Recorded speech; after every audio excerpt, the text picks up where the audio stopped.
Hello hi, welcome to SSCHD question and answer with explanation. मैं हूं Augustine. अगर आप मेरे चैनल पे नए हो तो चैनल को सब्सक्राइब करना ना भूलें, और अगर आपको वीडियो पसंद आए तो लाइक बटन दबाना भी ना भूलें। ठीक है, तो मैं आपको यहाँ पे बताता हूँ कि एग्जाम्स में कैसे प्रश्न आते हैं, उनके जवाब हम कैसे देते हैं। ठीक है, और साथ ही साथ में आपको कुछ सवाल यहाँ पे लेके बैठता हूँ जिनका जवाब मैं आपको समझाता हूँ।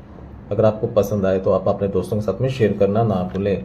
तो आज हम देखेंगे अबाउट इकोनॉमिक्स, क्योंकि हम कांस्टेबल के एग्जाम्स में भी इकोनॉमिक्स की पूछा जाता है। ठीक है, तो हम थोड़े बहुत कुछ सवाल इकोनॉमिक्स के लेके बैठे हैं, तो आज हम आपसे वही बात करेंगे।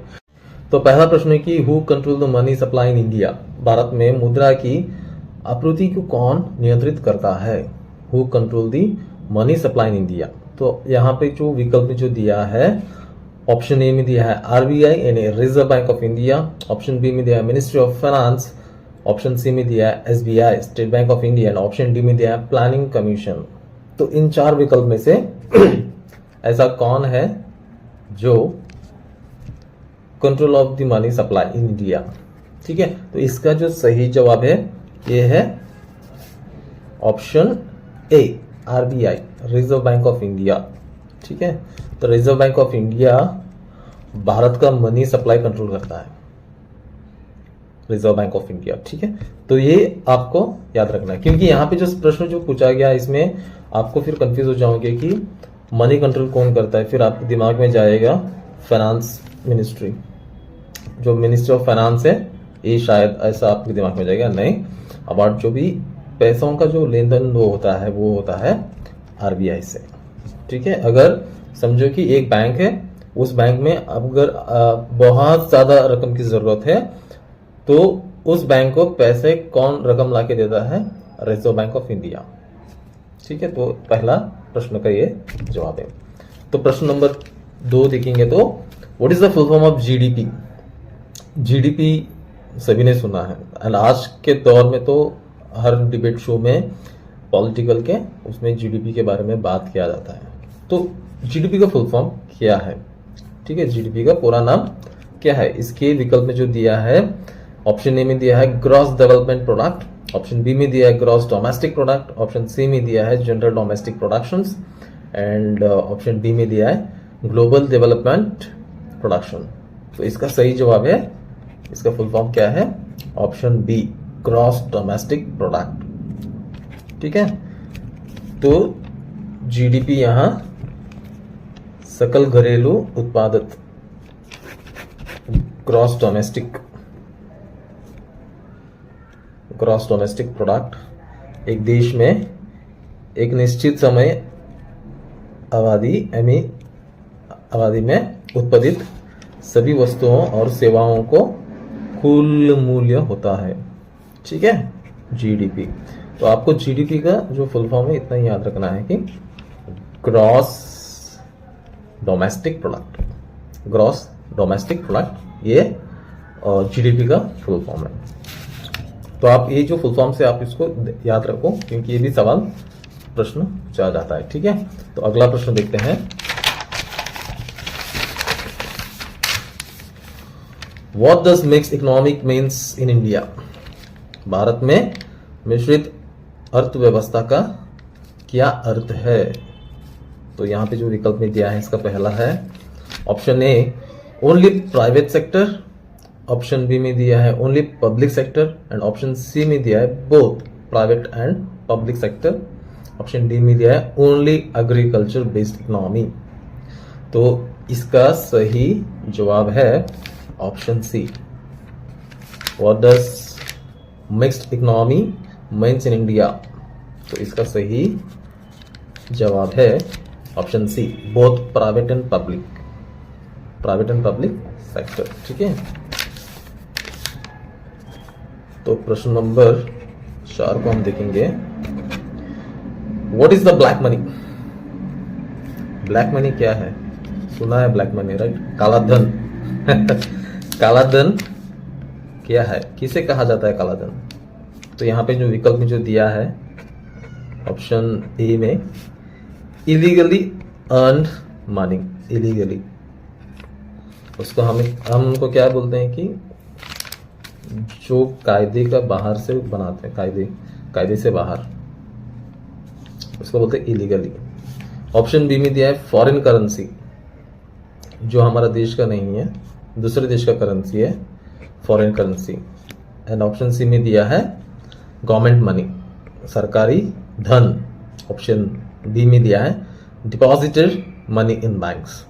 तो इसका सही जवाब है इलीगली अर्न्ड मनी।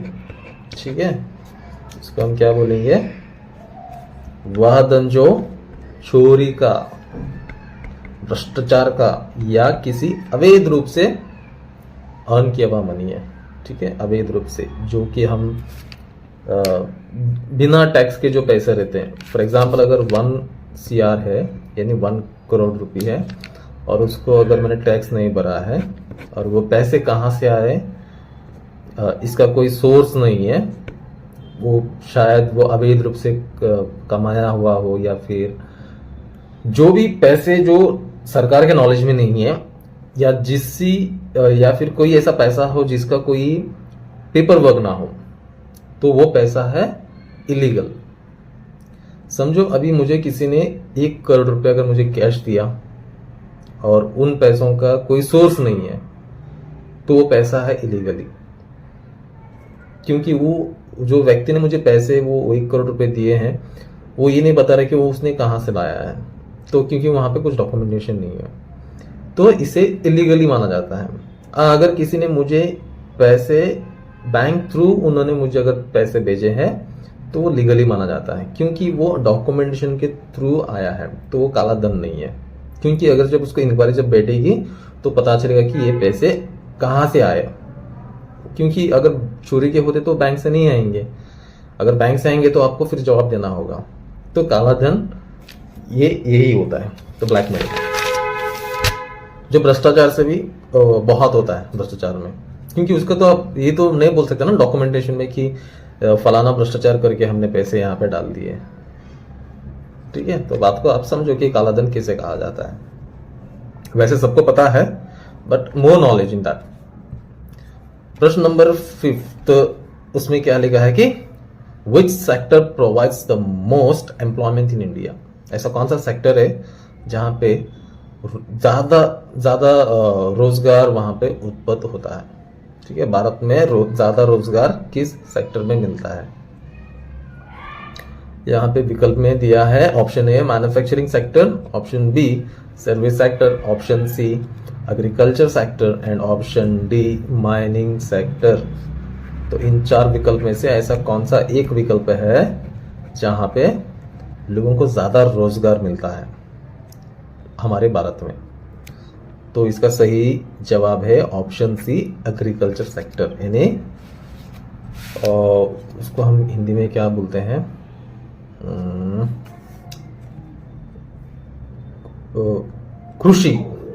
कृषि क्षेत्र, फार्मिंग। ठीक है, एग्रीकल्चर।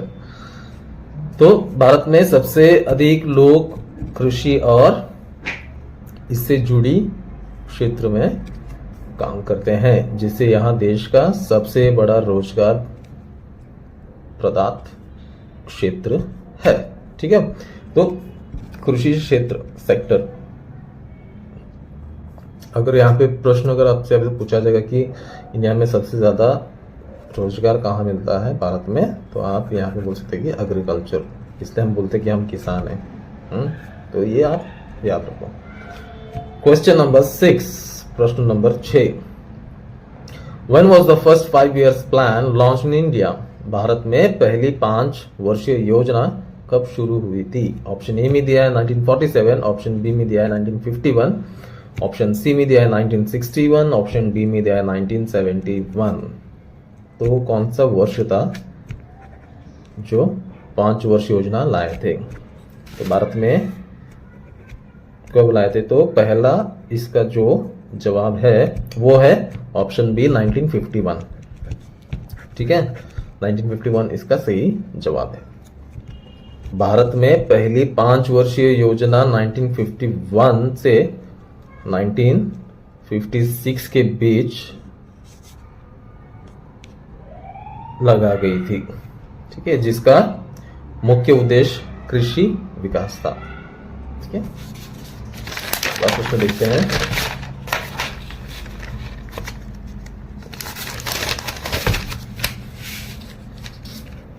क्वेश्चन नंबर 7, प्रश्न number 7, which is an example of direct tax? प्रत्यक्ष कर का उदाहरण कौन सा है? तो यहाँ पे ऑप्शन ए में दिया है जीएसटी, ऑप्शन बी में दिया है कस्टम ड्यूटी, ऑप्शन सी में दिया है income tax and option D में दिया है एक्साइज ड्यूटी। तो इनमें से कौन सा विकल्प है जो एग्जाम्पल है ऑफ अ डायरेक्ट टैक्स? तो आप प्रश्न को समझ लो। ठीक है, तो यहां इसका सही जवाब है ऑप्शन सी, इनकम टैक्स। ठीक है, डायरेक्ट टैक्स वह कर होता है जो व्यक्ति या कंपनी अपनी आय पर सीधा सरकार को चुकाती है, जैसे इनकम टैक्स। तो इनकम टैक्स डायरेक्ट टैक्स है, डायरेक्ट टैक्स नहीं, डायरेक्ट टैक्स का उदाहरण है। ठीक है, चलो अगला प्रश्न देखते हैं। क्वेश्चन नंबर 8, अगला प्रश्न 8, which is the central bank of India? Bharat का केंद्रीय बैंक कौन सा है? विकल्प में दिया है A State bank of India, option B में दिया है Reserve bank of India and option C में दिया है NABARD, NABARD and option D में दिया है मिनिस्ट्री ऑफ फाइनेंस। ठीक है, तो इनमें से जो सही जवाब है वो है option B, Reserve bank of India. तो रिजर्व बैंक ऑफ इंडिया ही जो भारत की केंद्रीय बैंक है। ठीक है, तो अगर भारत के बैंक्स के बारे में अगर पूछा जाता है जो जो बहुत ही क्लोज है वो है रिजर्व बैंक ऑफ इंडिया। तो अगला प्रश्न है क्वेश्चन नंबर 9, प्रश्न नंबर 9, व्हाट इज इन्फ्लेशन? मुद्रास्फीति क्या है? What is inflation? सुना है ना, जो पॉलिटिकल डिबेट्स होते हैं उसमें इन्फ्लेशन के बारे में बात किया जाता है, जीडीपी के बारे में बात किया जाता है। तो सत्ता पक्ष उसको इसके बारे में इसका जो जवाब है उनको देना होता है। तो इन्फ्लेशन क्या है? ऑप्शन ए में दिया है increase in price of goods and services, option B में दिया है decrease money supply and option C में दिया है increase unemployment rate and option D में दिया है रिडक्शन इन गवर्नमेंट स्पेंडिंग। तो इसका सही जवाब है इन्फ्लेशन का increase in prices of goods and services. ठीक है, increase in prices of goods and services, जब किसी अर्थव्यवस्था में वस्तुओं और सेवाओं की कीमतें बढ़ती है और मुद्रा यानी करेंसी का मूल्य गिरता है, तो इस मुद्रास्फीति को यानी इन्फ्लेशन कहा जाता है। ठीक है, इन्फ्लेशन को ऑप्शन ए में जो दिया है ये कहा जाता है increase in prices of goods and services. तो प्रश्न number 10, question number 10, for what is a minimum support price MSB decided? Minimum support price किसके लिए तय किया जाता है?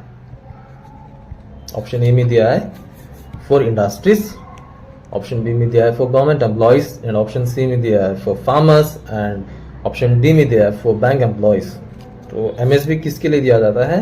MSB option C is a right answer. ठीक है, फॉर फार्मर्स, MSB फार्मर्स के लिए दिया जाता है।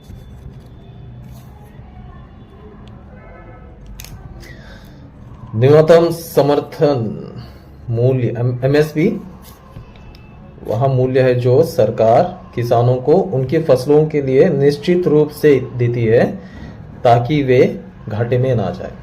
ठीक है, तो MSP जो है वो फार्मर्स के लिए यानी किसानों के लिए।